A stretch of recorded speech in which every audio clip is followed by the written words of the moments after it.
అందరికీ నమస్కారం. Welcome back to my YouTube channel moral talks.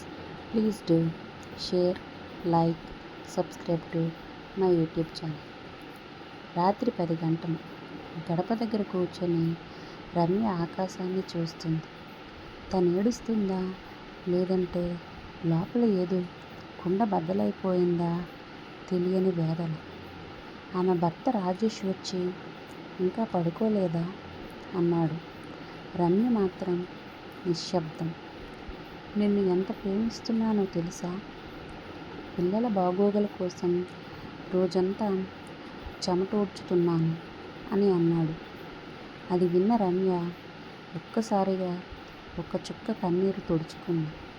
నీ కోసం కాదు, పిల్లల కోసం కాదు, నా కోసం ఎవరో ఒకరు కావాలి అని మదిలో అనుకుంది. ఆమె పెళ్ళయింది అప్పుడే 18 ఏళ్లకే.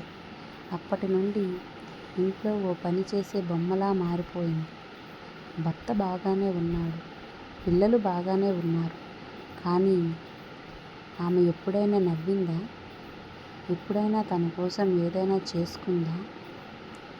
ఒకసారి ఆమె బహిరంగంగా అన్నది, నాకు చదవాలి, నాకు జీవితం కావాలి అని. అప్పుడు అందరూ నవ్వారు. ఇప్పుడా ఇంట్లో పనులు చేస్తూ చదువుతావా అని తండ్రి అన్నాడు. భర్త నవ్వి, ఏంటి నీకే విపరీతం అన్నాడు. ఆ రోజు రమ్య మనసులో ఏదో ముక్కలయింది. రాత్రి పిల్లలు పడుకున్నాక ఆమె అద్దం ముందు నిల్చుంది. ఆమె కళ్ళు వాడిపోయాయి. కనుబొమ్మల వెనకాల జీవితం మసకబారిపోయింది. రమ్య అంటూ భర్త వెనక నుండి పిలిచాడు. రేపటి నుంచి నాకు నా జీవితం కావాలి, పుస్తకం కావాలి, నా కోసం నేను బ్రతకాలి. భర్త ఒక్క నిమిషం నిశ్శబ్దంగా ఉన్నాడు. అతనికి అర్థమైంది. 2 నెలల తర్వాత ఒక టేబుల్ మీద పుస్తకాలు, రమ్య కళ్ళల్లో వెలుగు, తన పిల్లల పక్కన తను కూడా చదువుతుంది.